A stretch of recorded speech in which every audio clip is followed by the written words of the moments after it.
I think we are doing well. What is killing Nigeria is the elites and the political class. It has nothing to do with the citizens who are law-abiding, who are struggling to keep life going. It is the elitist class, the political class, who have either lost in the government and trying to find their relevance back. They will go back to their ethnic base and start preaching ethnicity, that we are edged out because we belong to either Fulani or Yoruba or Igbo and so on and so forth. But when they are in government, they don't remember that they belong to this class of tribes or religion because they have formed a cartel. You know, they are together on that page of exploiting the country. But the moment they lost out, they will go back and start whipping sentiment and emotion. And that is why the laws are weak.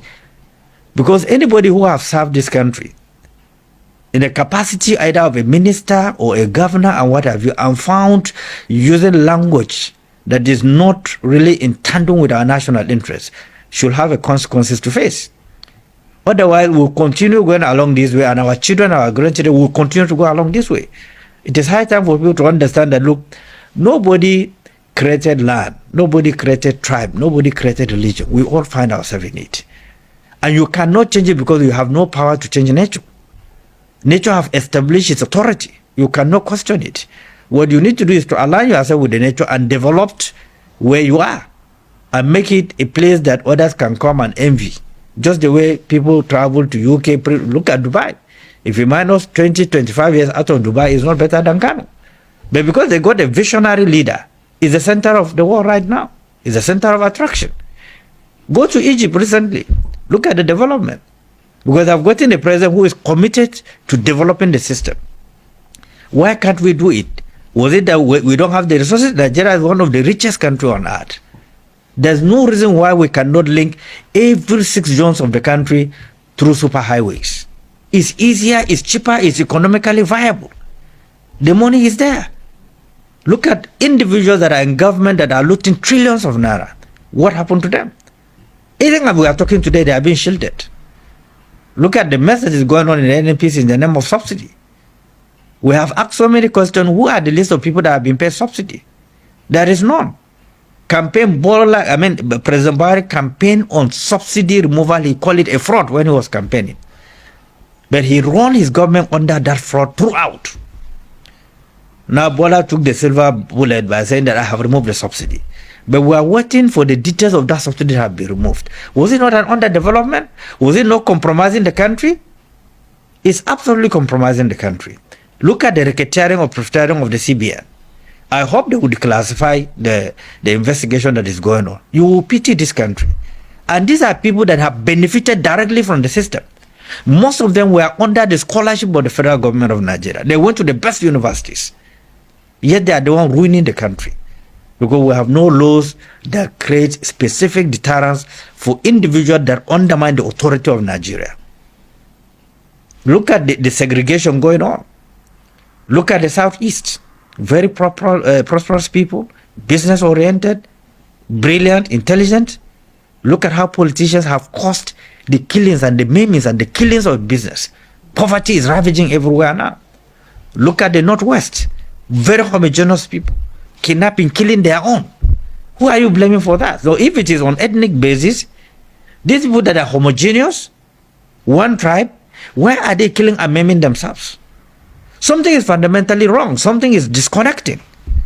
And because we have failed in our leadership, from our religious scholars to traditional rulers to all of us that are elite, we have compromised this country.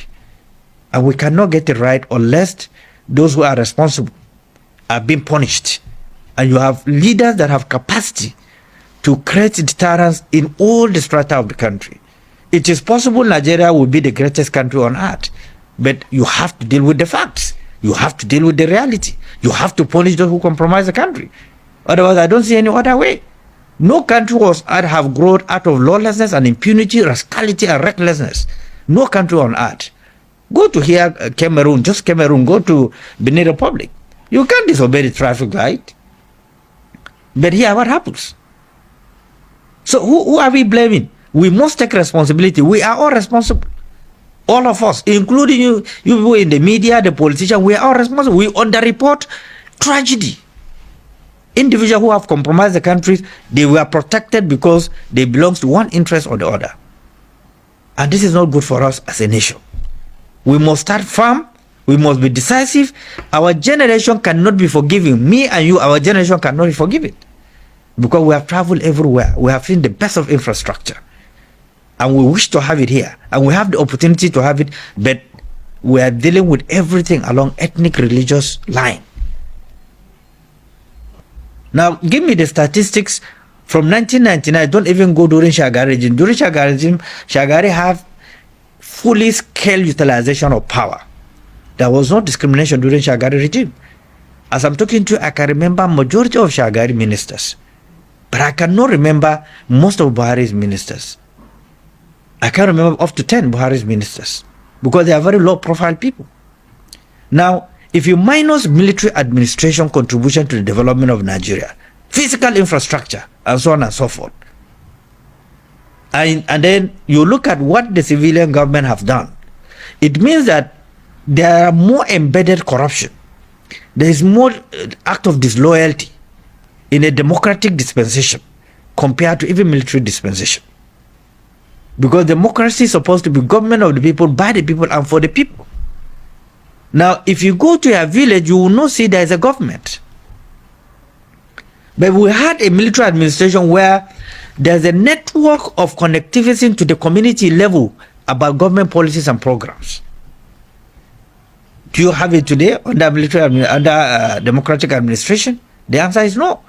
The citizen knows about what is going on in government? The answer is no. Whose responsibility to communicate with them and even to seek their views when taking a national decision? It is a government. Do you have it? The answer is yes. Are they using it? The answer is no. They abandoned it. The National Orientation Agency is the same mams are before that have ravaged every sector of this country. What are they doing today? So, in as much as we want to shift blame, we must take also responsibility. Because if a foundation has been laid, it's your responsibility to move that foundation forward to enviable height. It's not for you to keep on killing that foundation and shifting blame on people who have contributed immensely to the foundation and development of the country. So politicians must take note that they are part of the retrogressive level that this country is going through today. Go and take the budget provisions and the implementations from the ministries, agencies, and parastatals. Go through it. You are a journalist. Go and find out the implementation of the budget, whether it's been implemented or not, at where and what are the areas that have been budgeted and been implemented. You will weep. And who do you blame? Do you blame the founding fathers? Do you blame military regime that have done their bit and quit? Or who do you blame? We have a democratically elected government right now. They inherited insecurity. They inherited grounded economy from who? From the same party of the same government of APC. And it's the reason why there was nothing to showcase in 100 days in office. It was a grounded system that was inherited. Completely grounded. He's struggling to be on his feet up to now that I'm talking to you. They can't do anything. So, who do you blame? You blame former military Babangida, or you blame Obasanjo, or who blame? We take responsibility. Our ability to move the country forward is extremely very low, but our ability to steal is extremely very high. And without caring what happened, look at Abuja today. It's the center of kidnapping. Everywhere. Under which government? Under a civilian, democratically elected government. They inherited this insecurity. They inherited weaponization of poverty. And yet, nothing tangible is being done about it. It's clear. He got 8-something million votes.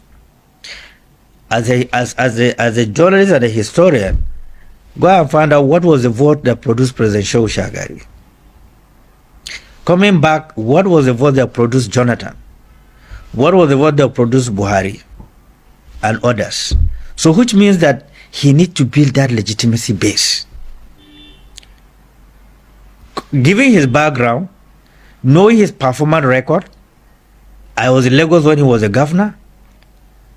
My thought and my conviction that Bola will be far, far better than President Muhammad Buhari. President Muhammad Buhari was the lowest Nigeria have witnessed.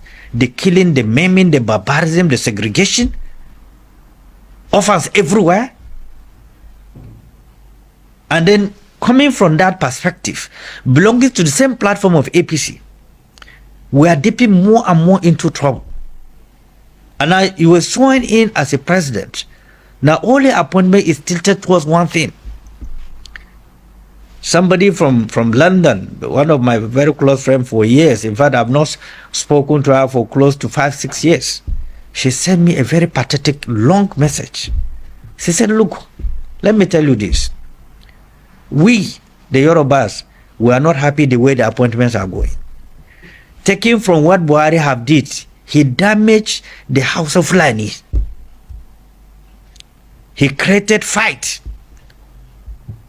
Now, if Bola continues the way he's going to pinch a major fight between other ethnic tribes and the Yorubas. That we are not in for that. We are in for a Nigeria that is well spread, well acceptable, well accommodated. It's the reason why we said that, look, since there's a lot of imbalance in the system, even within the APC, try to get a government of national unity. But first, you need political environment, even for investors domestically to invest, not to talk of international investors. And you need to bring a national reconciliation processes. Look at every concern and nip it. And then build a confidence of a generational leaders that are vast, that are exposed, that have what it takes to drive a process. Now you appoint ministers that have not held any position, even councillorship, to drive a ministry. And you expect them to drive that ministry to a success. What miracle will they perform? Without any experience, based on patronage, you brought in people without looking at national interest. How can you move on? Which means you will be experimenting for 2 years in that ministry to know even what is going on. You've not been in that chain of administration. There's no any experience along the line. So even those that were brought in, you can hardly mention maybe 6 or 7 that you can, yes, they are very good, they are very versatile, they are very excellent. Others are out of patronage. They campaign for me. But service to the country was less in the analysis and the consideration. You change the service chiefs, yet the security situation is deteriorated. Like I mentioned to you, Abuja is now a center of kidnapping. How do you explain that? Which means nobody is safe. So what I expect is that me and you, that belongs to this generation, where our elders have failed in providing decent leadership, we must keep our differences aside. This country is well endowed. Every part of this country is endowed by God. What we need to do is to create a platform of economic viability, amend the Land Use Act. States should develop their own natural mineral resources, build their own resource base, create a percentage for federal, state take care of their own bills and their own developmental processes. But the way it is, you deny the state due to incumbency or protocol to develop at their own pace, given their natural minerals, is not acceptable. The population is expanding, over 200 and something million. In the next 10-15 years, Nigeria will clock about 13 million population. And the population is a wealth. It's not a deficiency. Unless you have irresponsible government, then the population will turn against the nation. There will not be growth, there will be violence, you cannot feed the population, the demand have outweighed the supply, and therefore violence is inevitable. Anarchy is inevitable. And that is the phase that we are right now. We're having peace before, simply because we have food at home to eat. Even if we don't have the component to make it sweet, but we have a food to eat and feed the family. But today you don't have the food. The money is not available. You can't get access to it. People have gone into drugs. The younger generations are into drugs. They are into weapons for survival. Who do you blame? You blame the military administration? Or you blame us politicians? We have not learned our lesson after military coup. In 1999, I was part of the formation of PDP from G7. I know how we suffered. There was not even money. Contributors will be 20, 40, 50,000 naira. We went around this country to form PDP. We were able to form a government. So the economy was open. But what happened today? Where are we today? We must take responsibility. Otherwise, all those who are saying there is no nation or the constitution was not written by civilians, who wrote the constitution? Even during the military regime, are they not Nigerians? Are they not civilians that were recruited lawyers to write the constitution? Are you denying them being citizens of Nigeria simply because they are part of the drafting of the constitution under military regime? Those military leaders, are they not Nigerians? So we are not in an era of military regime now. We've been in the era of democratically elected government since 1999. What happens? What are the development? What are the statistics that you have? Given every administration, what have they achieved in terms of empowering Nigeria, reducing the level of unemployment? Millions of graduates roaming the streets are turning into drugs addicts, taxi drivers, and so on and so forth. Who do you blame? We are responsible for it.